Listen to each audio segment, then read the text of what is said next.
In our last Bank of America video, we covered how Bank of America's heritage shaped young America through the 1800s.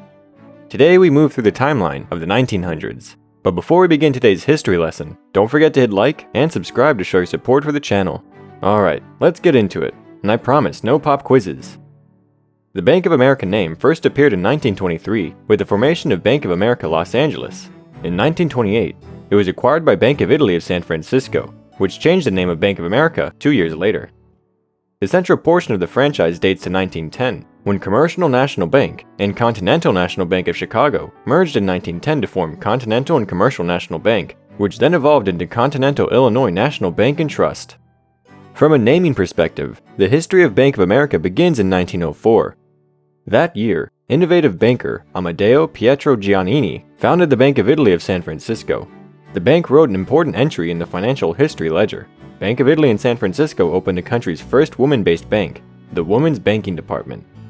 For the first time in American history, women had access to their own accounts, where they could manage their finances without the involvement of their spouses, as well as educate themselves on financial literacy. Equality then led to equity, and by 1927, the Women's Banking Department had more than 20,000 account holders. In a misogynistic society where women were stereotypically expected to stay in the kitchen and make sandwiches, Bank of America helped women get better bread. The following year, the Bank of Los Angeles was founded and managed by famed attorney Ora E. Monette. He merged with the San Francisco Bank and consolidated the merger with other bank holdings in order to create what would become the largest banking institution in the country, known now as Bank of America. 2 years later, Bank of Italy was renamed to Bank of America National Trust and Savings Association, which was the only such designated bank in the United States at the time. Giannini and Monette stayed on board as co-chairs. The successful merge led the bank on the road to successful status, and by 1929, the bank had 453 banking offices in California, with aggregate resources over $1.4 billion, over $15 billion in today's money. Giannini sought to build a national bank, expanding into the most western states, as well as into the insurance industry under the name of his holding company, Transamerica Corporation. And you can't speak of 1929 without mentioning, of course, Black Tuesday. For those that don't know, that's the nickname for October 29, 1929, when the New York Stock Exchange collapsed, spiraling the stock market and symbolizing the start of the Great Depression. Obviously, most people weren't prepared. Charlie Merrill was president of Bank of America, and he correctly predicted the stock bubble on Wall Street bursting, and as such, felt people were holding too much debt against equity. Merrill advised clients to reduce holdings and repurpose portfolios with risk aversion in mind, and either lighten the portfolio or pay off debt. As a result, Merrill Lynch's clients who heeded his advice made it through the crash and fared better than those who didn't act on his letters or advice. This leads us into the 30s, where Bank of America partnered not with a banker, but a mouse. The most famous mouse to be exact. In 1938, Disney released the world's first feature-length animated movie, Snow White and the Seven Dwarfs.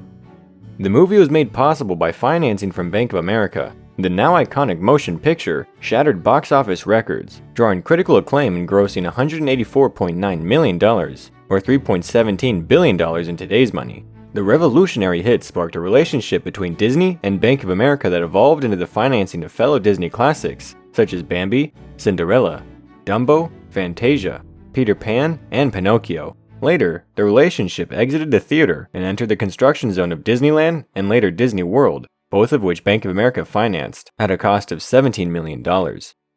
Bank of America also financed the famed Christmas movie It's a Wonderful Life, and helped Columbia Pictures, United Artists, MGM, and Warner Brothers during the Depression.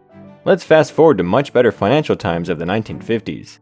Having a stable position in a global economy ravaged by warfare, American industries boomed. More families became middle class, establishing post-war careers, and the money and population grew. In fact, so much money was circulating that California's branch of Bank of America possessed more checks than any other bank in the world. Back then, checks had to be done by hand, leading to the manual clearing of over 1 billion checks per year. My hand hurts just thinking about that. And it wasn't until 1955, with the introduction of the electronic recording method of accounting, that computers were finally able to process checks. Future President Ronald Reagan led a conference to show exactly what the electronic recording method could do, and processed approximately 33,000 accounts in the time it would take an average human bookkeeper to do 245. It handled, read, and sorted a wide variety of paper checks at high speeds, managing 600 checks per minute, which reduced the check processing time by 80%. On the business side, in 1953, regulators succeeded in forcing the separation of Transamerica Corporation and Bank of America under the Clayton Antitrust Act. The passage of the Bank Holding Company Act of 1956 prohibited banks from owning non-banking subsidiaries, such as insurance companies. Bank of America and Transamerica were separated. Transamerica continued working in the insurance industry. However, federal banking regulators prohibited Bank of America's interstate banking activity, and Bank of America's domestic banks outside of California were forced into a separate company that eventually became First Interstate Bancorp, which would then be acquired by Wells Fargo in 1996. New technologies also allowed the direct linking of credit cards with individual bank accounts. In 1958, the bank introduced the BankAmericard, which changed its name to Visa in 1977, introducing credit cards to the public.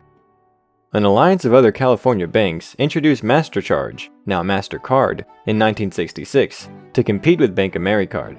3 years later, as the summer of love kissed 1969 goodbye and fall started, Bank of America became the first bank in the nation to develop its own proprietary ATM for customers to use. Although it was initially a failure with only 500 users, the benefits of after-hour banking services and access to bank accounts at shopping locations, such as grocery stores and shopping malls, grew it into a success.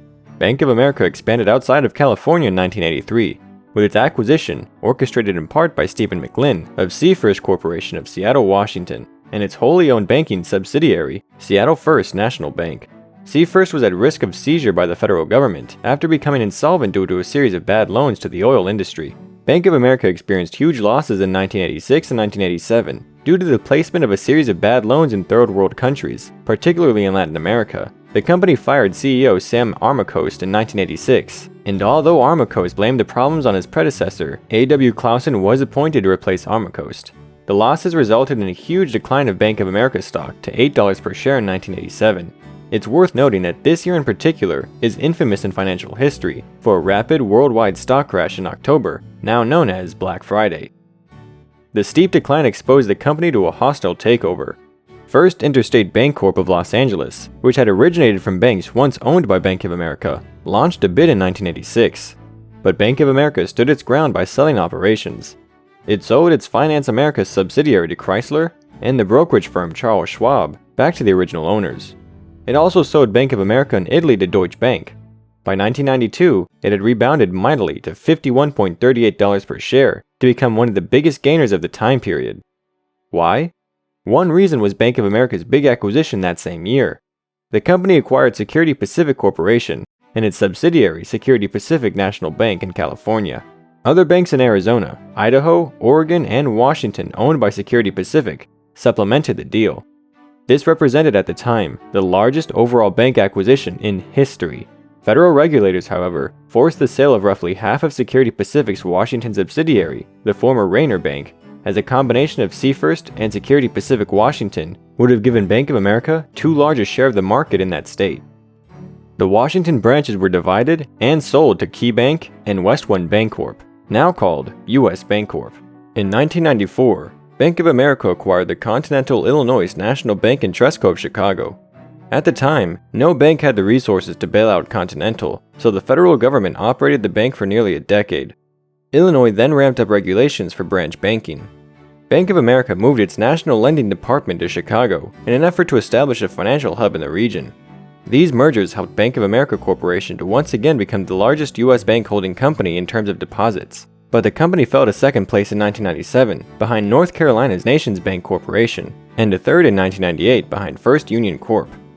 On the capital market side, the acquisition of Continental Illinois helped Bank of America to build a leveraged finance organization and distribution business, which allowed the firm's existing broker-dealer, Bank America Securities, originally named BA Securities, to become a full-service franchise. In addition, in 1997, Bank of America acquired Robertson Stephens, a San Francisco-based investment bank specializing in high technology, for $540 million. In 1997, Bank of America lent hedge fund D.E. Shaw & Co. $1.4 billion in order to run various businesses for the bank. However, D.E. Shaw suffered significant losses after the 1998 Russian bond default.